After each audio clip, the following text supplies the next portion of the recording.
Sir लगातार तीसरे दिन एटलीस्ट जब हमारे बाजार ट्रेड कर रहे हैं तो ग्लोबल क्यूज में सुस्ती आपको दिख रही है। डाउ फ्यूचर्स कुछ नहीं कर रहे हैं, सुबह से 50 पॉइंट नीचे थे जब हमने सुबह 8 बजे शो शुरू करा था। अभी भी देखेंगे सर तो 50 पॉइंट नीचे ही है, कोई बड़ा मूवमेंट नहीं आया है। नास्डैक फ्यूचर्स कल एक और नया रिकॉर्ड बनाने के बाद गिरावट हुई थी, अभी भी आप थोड़ा गिरावट के साथ ट्रेड करते हुए देख रहे हैं, 20-25 पॉइंट्स नीचे है, वहां पर कुछ मूवमेंट नहीं हो रहा है।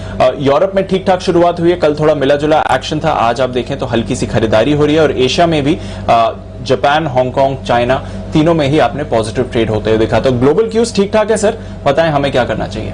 दीप, सुबह और दोपहर के बीच में एक चीज काफी तेजी से बदली है और वो ये कि कल आप देखिए पुट कॉल रेशियो आपका 1.5 के आसपास आ गया था, काफी हद तक शॉर्ट्स आपके कवर हुए और उतने ज्यादा शॉर्ट्स बाजार में रहे नहीं। लेकिन आज के सेशन में लोगों ने दमदार शॉर्ट पोजीशन वापस बनाई है और जैसे ये शॉर्ट पोजीशन बनी है उसके बाद बाजार और तेजी से भागते हुए दिख रहे। क्या हुआ देखिए, डेटा में पहले बताता हूं आपको। इस वक्त हम हैं 14,875 पे, यानी कि हम 14,800 के ऊपर ट्रेड कर रहे हैं, 14,900 के बेहद करीब।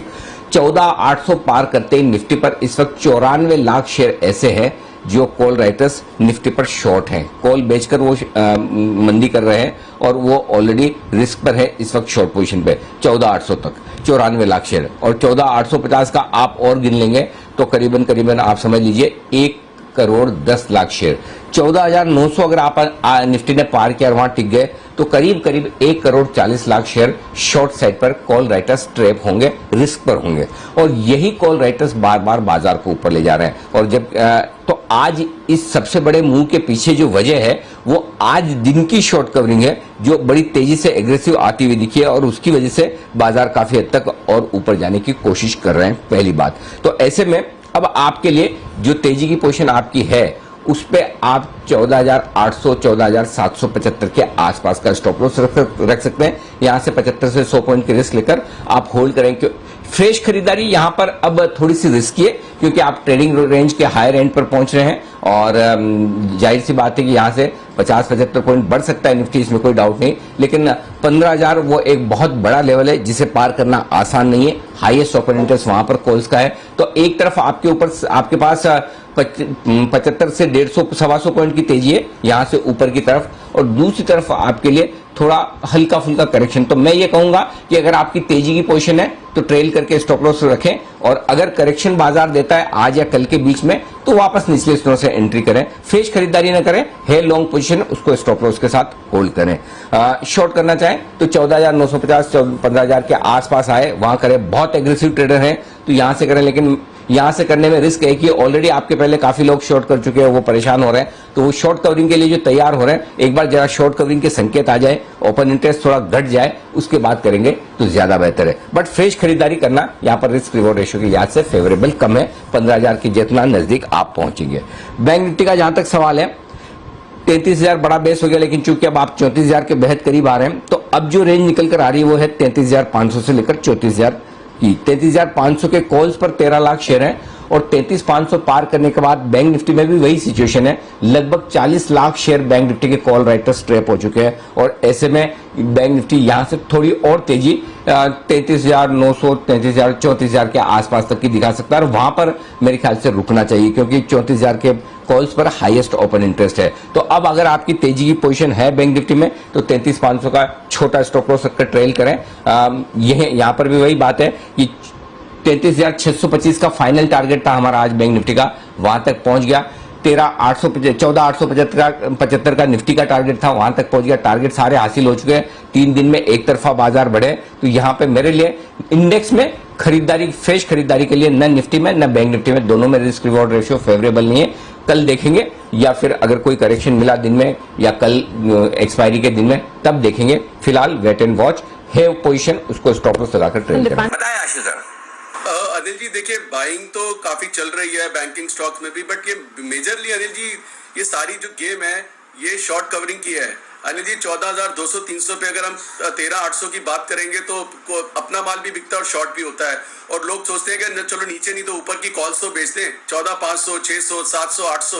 तो जिस तरह की जो कवरिंग है अनिल जी ये एक्सपेक्टेड लाइंस में मार्केट बिल्कुल हो रही है और ये कल तक तो अनिल जी किसी के हाथ में नहीं है, तो हम 14,900 क्रॉस करके भी ऊपर जा सकते हैं।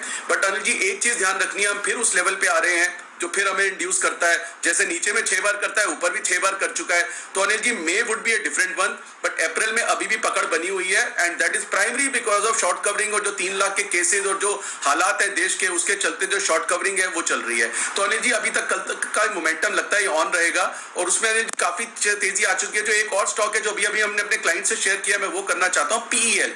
अनिल जी पीईएल का मे का फ्यूचर 1705 से लेके 1710 के बीच का भाव है, ये लेना है। 1650 का स्टॉप लॉस है और 1800 रुपए का टारगेट है। तो अनिल जी जो अगर स्टॉक स्पेसिफिक एक्शन है वो चलता रहेगा। आपने बजाज फाइनेंस में देखा कि रिजल्ट्स के बाद कितनी बड़ी शॉर्ट कवरिंग आई है और मोमेंटम बना हुआ है। तो ऐसे फाइनेंशियल्स ही लीड करेंगे क्योंकि शॉर्ट्स भी वहीं पे ज्यादा है। तो पीईएल में अनिल जी बाइंग करनी है। स्टॉप लॉस 50 रुपए थोड़ा ज्यादा है मेरे स्टैंडर्ड से, बट मार्केट की वॉलिटिलिटी इस वक्त ऐसी है कि स्टॉप लॉस थोड़ा सा डीप रखना पड़ेगा। तो 1650 का स्टॉप लॉस और 1800 का टारगेट के लिए पीईएल में बाइंग करनी है। पहले आज के खबरों वाले शेयर्स और आने वाले दिनों का इंपॉर्टेंट इवेंट्स ये जानना जरूरी है। मानसी और वर्णन हमारे साथ तैयार है। मानसी गुड आफ्टरनून, बताएं कौन से इवेंट्स पर नजर है। Good afternoon Deepanshu. वायदा बाजार में बायोकॉन के नंबर्स पर फोकस है, अभी इंतजार है इनका। एसबीआई 200 करोड़ डॉलर तक की पूंजी जुटाने को लेकर बोर्ड बैठक होने जा रही है। बीएमएल जमीन बिक्री एसेट मॉनिटाइजेशन के लिए एक्सप्रेशन ऑफ इंटरेस्ट की आखिरी तारीख आज है। साथ ही कोरोना वैक्सीन के लिए आज शाम 4 बजे से 18 साल से ऊपर वालों के लिए रजिस्ट्रेशन जो है वो शुरू हो जाएगा। ब्याज दरों पर यूएस फेड का फैसला भी आज शाम आता हुआ दिखेगा। वहीं जो बाइडेन यूएस कांग्रेस के संयुक्त सत्र को संबोधित करेंगे। ग्लोबल ट्रिगर्स भी है जिस पर नजर रहेगी। कल 29 अप्रैल वायदा सीरीज की एक्सपायरी होगी। इस दिन पावर ग्रिड इन्विट का आईपीओ खुलेगा। प्राइस बैंड इसका 99 से 100 रुपए प्रति यूनिट तय किया गया है। नेस्ले 25 रुपए प्रति शेयर के अंतरिम डिविडेंड की एक्स डेट है कल। एंजल ब्रोकिंग 7.5 रुपए प्रति शेयर के अंतरिम डिविडेंड की एक एक्स डेट है। Dhanlaxmi bank equity rights issue के जरिए पेड अप कैपिटल बढ़ाने पर एक बोर्ड बैठक करने जा रही है। तो जय भारत, मारुति और साथ ही बैंक ऑफ महाराष्ट्र नतीजों के साथ पूंजी जुटाने को लेकर, वहीं बोनस शेयर पर दोनों ही कंपनियों की बोर्ड मीट्स होने वाली है। यूनियन बैंक पूंजी जुटाने की तारीख आगे बढ़ाने के फैसले पर एक बोर्ड बैठक लेती हुई दिखेगी। 29 अप्रैल के दिन यानी कि कल के ही दिन नतीजे जो हैं बजाज ऑटो, एचयूएल, टाइटन के आते हुए दिखेंगे। वहीं वायदा बाजार में Ambuja cement, Exide, L&T finance, AU small finance bank, Shriram transport finance के नंबर्स आएंगे। और अंत में शुक्रवार 30 अप्रैल नई सीरीज की शुरुआत होगी। निफ्टी में इंडसइंड बैंक, रिलायंस के नतीजे आते दिखेंगे नई सीरीज के साथ। एफएनओ में मेरिको ट्रेंड के नतीजे तो हैं ही, लेकिन जो बदलाव नई सीरीज में है, निफ्टी 50 का लॉट साइज 75 से घटकर 50 का हो जाएगा। 40 शेयरों का लॉट साइज भी अब बदलेगा, इन पर भी फोकस रहेगा। श्रीराम ट्रांसपोर्ट फाइनेंस पूंजी जुटाने को लेकर एक बोर्ड बैठक करेंगे। अंतर्राष्ट्रीय उड़ानों पर रोक 30 अप्रैल तक जारी रहने की खबरें थी। अब 30 अप्रैल के बाद क्या फैसला लिया जाता है इस पर हमारी नजर होगी। बैंक ऑफ इंडिया और इंडियन होटल दोनों पूंजी जुटाने को लेकर बोर्ड मीट्स करेंगे। तो ये तमाम ट्रिगर्स हैं शुक्रवार के दिन तक के लिए।